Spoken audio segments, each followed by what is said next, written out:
ईद के मौके पर भारत के एक दुश्मन की आखिरी घड़ियां शुरू हो गई हैं। भारत के इस दुश्मन को बर्बाद करने की जिम्मेदारी इजराइल ने उठा ली है। ये दुश्मन तुर्की के राष्ट्रपति एर्दोआन है। एर्दोआन के खिलाफ अब खुद तुर्की ने भी जंग छेड़ दी है। इजराइल भी एर्दोआन के पीछे हाथ धोकर पड़ गया है। बची कुची कसर भारत ने पूरी कर दी। भारत अपने लड़ाकू विमान लेकर तुर्की के पड़ोसी देश में जाकर बैठ गया। ये सब कुछ देखकर एर्दोआन इतने भड़क गए हैं कि उन्होंने ईद के मौके पर अल्लाह से इजराइल को बर्बाद करने की दुआ मांगी है। एर्दोआन ने कहा है कि यहूदियों के देश को मिटा दो, मगर इसके बाद इजराइल और भारत ने जो किया है वो धमाकेदार है।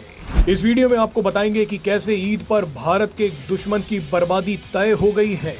दरअसल भारत से गद्दारी करने वाले तुर्की के राष्ट्रपति एर्दोआन बुरी तरह से फंस गए हैं। आपको याद होगा कि म्यांमार की तरह जब तुर्की में भूकंप आया था तो भारत ने तुर्की के लोगों को बचाने के लिए पूरी जान लगा दी थी।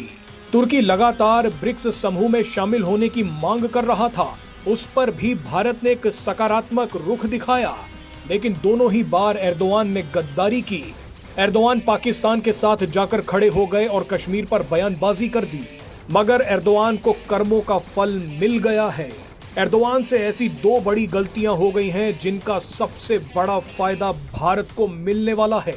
एर्दोआन की पहली गलती यह है कि वो तुर्की का तानाशाह बनना चाहते हैं। इसके लिए एर्दोआन ने तुर्की के मेयर और विपक्ष में बैठे अपने सबसे बड़े प्रतिद्वंदी इकरम इमामोलू को जेल में डाल दिया। मजे की बात देखिए कि इकरम इमामोलू एर्दोआन की तरह भारत को दुश्मन की तरह नहीं देखते। एर्दोआन ने सत्ता पर कब्जा बनाए रखने के लिए इकरम को तो जेल में डाल ही दिया, लेकिन तुर्की की अर्थव्यवस्था को भी चकनाचूर कर दिया है। ऐसे में तुर्की के लाखों लोग सड़कों पर आ गए हैं और वो एर्दोआन के तख्ता पलट की तैयारी कर रहे हैं। बहरहाल अब आपको एर्दोआन की दूसरी और सबसे घातक गलती के बारे में बताते हैं। तुर्की के तानाशाह के अलावा एर्दोआन दुनिया भर के मुस्लिम देशों के सर्वोच्च नेता और इस्लाम जगत के खलीफा भी बनना चाहते हैं। इसके लिए एर्दोआन ने भारत, इजराइल और यहाँ तक कि सऊदी अरब से भी दुश्मनी मोल ली। एर्दोआन दुनिया भर के मुस्लिम देशों को ये बताने की कोशिश कर रहे हैं कि सऊदी अरब इस्लाम के रास्ते से भटक गया है। एर्दोआन दुनिया भर के करोड़ों मुस्लिमों में पॉपुलर बनने के लिए बार बार कश्मीर का मुद्दा उठा रहे हैं, इजराइल को बर्बाद करने की धमकियां दे रहे हैं।